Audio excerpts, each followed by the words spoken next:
Менин жолдошум менен ажырашкам, себеби жолдошум дарат кагаздан бери киришет эле. Тажап кеттим, ажыраштым.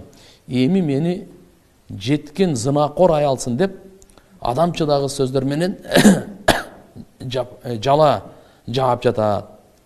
Жалгандан ажырашып туура кылдымбы же чыдап жашашым керек беле? Эми ажырашкан болсоңор мен күнөөкөр болбодумбу? Жок, күнөөкөр. Алланын алдында сиз таза болсоңуз, ар бир жала жабылганы ал өзүнө кайтат. Кыямат күнү бул жолдошуң да жооп берет. Ошо жаман сөздөр менен дагы пайгамбар саллаллаху алейхи вассалам катуу неме кылган. Момун адамды, момун аялды өзгөчө жөндөн ушундай бир күмөндүн үстүндө зына менен айыптап жала жаппагыла. Өтө чоң күнөө бул туугандар. Албетте мазлум. Алиментке берейин деген, берсең өлтүрөм, соём, төлөбөйм.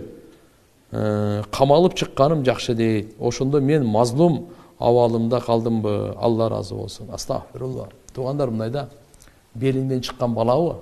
Болду. Ал алимент болобу, болбойбу кызыктырбайт. Шарият мойнуңузга милдеттенген. Атасы сиз, апасы сиз. Эртеге өлгөндө ошолор паланчанын баласы, паланчанын кызы деп коюлат. Бир.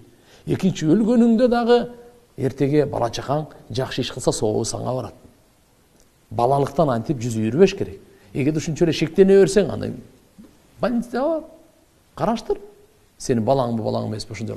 Ант деген бар, далил деген бар, жөндөн жөн эле күмөн боло бербеш керек да. Бирок мына алимент төлөй турган мойнуңарда милдет. Азыр го эми мамлекет кичине алимент кошуп койду, алимент эчтеке жетпейт ал.